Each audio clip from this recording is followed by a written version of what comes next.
The weekend is just a day away, but this Thursday edition of CNN Student News starts right now. I'm Carl Azus. Financial uncertainty, plunging stock markets, government bailouts. Sound familiar? We've used those terms to describe the U.S. economy recently, but this time we're talking about other nations as the current crisis spreads around the globe. London, Paris, Germany, Japan, Hong Kong. The numbers were down in every market yesterday, prompting some governments to step in. Iceland took over its second largest bank. The UK plans to inject billions into its banking system, its own version of a federal bailout. Another attempt to calm things down came in the form of a rate cut. Several banks worldwide, including the Federal Reserve here in the U.S., agreed to lower key interest rates. They affect things like credit cards and loans for homes and businesses. But Treasury Secretary Henry Paulson said yesterday that the funds just aren't available. The capital markets are the pipes through which money flows to finance student loans, car loans, home loans, and small businesses' payrolls and inventory. And uncertainty and a lack of confidence have clogged our basic financial plumbing. A word to the wise: sonar. It's an acronym that stands for sound navigation ranging, a method of finding objects, especially underwater, using sound waves. The U.S. Navy is at odds with environmentalists over the effects sonar testing may have on whales. The government says these tests are critical for naval operations, and President Bush issued a waiver allowing them to take place. But a court ruling blocked the sonar exercises earlier this year, and now the fight has landed in front of the Supreme Court. Jamie McIntyre dives into the controversy. Combat bridge, whales, 500 meters out. The Navy is demonstrating for CNN's cameras how it turns down its sonar as soon as whales come within 1,000 meters. 6 decibels, which is essentially, it's like that's 75%. It's like taking your flashlight and taking 75% of your flashlight out. But whale advocates argue it's not enough. It's dangerous. Scientists agree about that. The only question is, what is the Navy willing to do to prevent the harm associated with that sonar? A lower court ruled the national security exemption granted by President Bush was constitutionally suspect. That sent the case to the Supreme Court. So what's happening to the whales? Despite millions of dollars of research, scientists aren't really sure. One theory is that these beaked whales, the deepest diving sea creatures, are surfacing too fast after they're frightened or disoriented by the sonar, creating a version of what divers know as the bends. The Navy says it learned a lot from an experience back in 2000 when too many sonar ships combined with a narrow underwater channel drove 16 whales to beach themselves in the Bahamas. 7 of them died. We recognize the importance that protecting marine mammals and several of the endangered species. Still, the sailors insist they want to be good stewards of the sea. I just had a son about 3 months ago. I want to make sure that, when he's older, I want to make sure there's whales out here that he can see.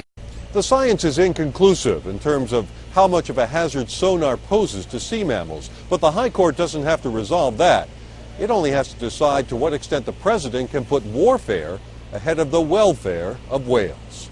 Jamie McIntyre, CNN, the Supreme Court.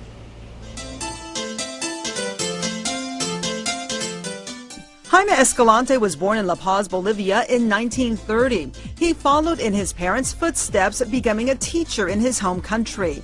When he moved to the U.S., Escalante had to teach himself English and earn another college degree before he could return to the classroom. Once he did, he became one of the most famous educators in America. Escalante taught in a predominantly low-income neighborhood in Los Angeles, inspiring students to work hard and offering extra classes before and after school and on weekends.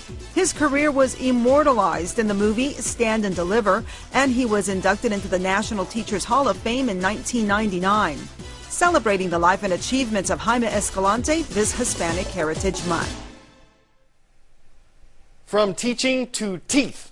I don't know anyone who just can't wait to see the dentist. With nearly 180,000 of them in the U.S., it's not hard to find one. In Afghanistan, though, it's just the opposite. There's one dentist for every 250,000 people there. That poses a serious health problem for the country. Thelma Gutierrez introduces us to one doctor who's working to make a difference. I went there to treat the orphans, and I saw that they were in terrible condition, more terrible than I had ever seen any people. Their faces were unforgettable. Afghan orphans living without hope. Afghanistan has 3 million orphans. Dr. James Rolfe visited one orphanage 6 years ago. He says the experience forever changed him. I can't not help these people. I mean, I was crying. He left one of the poorest countries in the world and returned home to one of the wealthiest. I walk down the street in Santa Barbara and I see the Mercedes and the Porsches. Rolfe says he knew he had to come up with a way he could help.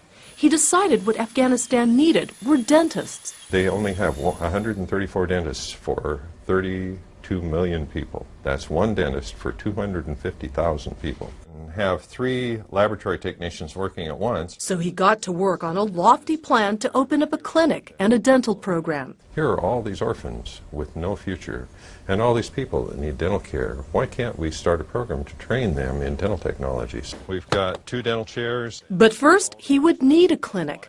Rolfe found a quick way to make it happen by converting this 40-by-8 shipping container into a full-scale dental office that he could send to Kabul.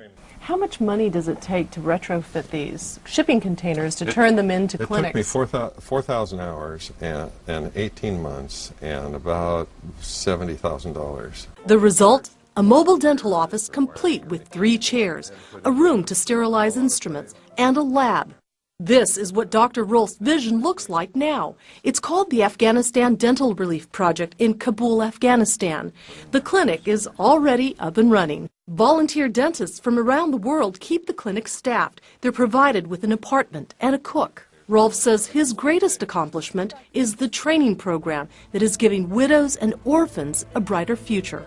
Do you think that you've made a difference in terms of the way Americans are viewed? That's part of our purpose, to show the Afghan people that the American people care about them. Thelma Gutierrez, CNN, Santa Barbara, California.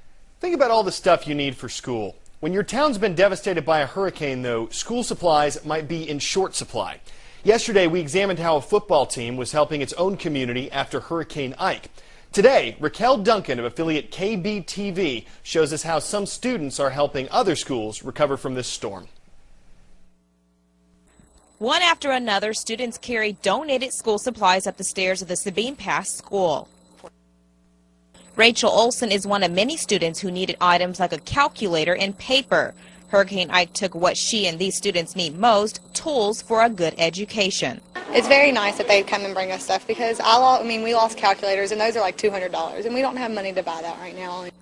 Tuesday, students with the Culminale and the Chester ISD deliver the supplies, including backpacks, notebooks, and crayons. It feels pretty good. It makes us feel like we're actually helping people that need all this stuff. It's very rewarding because we know that we're helping them out, and we're very honored and privileged to be here to do this. Andy Bates says the supplies will benefit his students. We're really glad that, the kids are going to have that opportunity to get back to normal a little bit faster than before by this donation of school supplies. Culminale and Chester ISD were able to donate items such as rulers and glue after receiving them from people in their community. As Rachel kindly accepts these items, she says it's a reminder of how Southeast Texans are there for each other in times of need. We haven't been able to buy school supplies yet, and it just reminds us that we don't have houses. We don't have some of our stuff that meant a lot to us. Raquel Duncan, KBTV4, Sabine Pass. Donating supplies to hurricane victims, organizing dental equipment for orphans in Afghanistan. When disaster strikes, there are a lot of ways you can help. Check out the Spotlight section at cnnstudentnews.com to discover how you can impact your world. Before we go, an amazing amphibian that definitely deserves a hand. This guy already has more than enough. Look closely. That is an extra leg sprouting off the side there. If you do the math, you're looking at a 25-toed toad. That's something you don't count on seeing too often. Now, maybe you've imagined what you could do if you had an extra arm or a leg. This guy doesn't seem to do much of anything except look kind of creepy. But he'll always have a leg up on the competition. It is time for us to hop on out of here. You guys have a great day.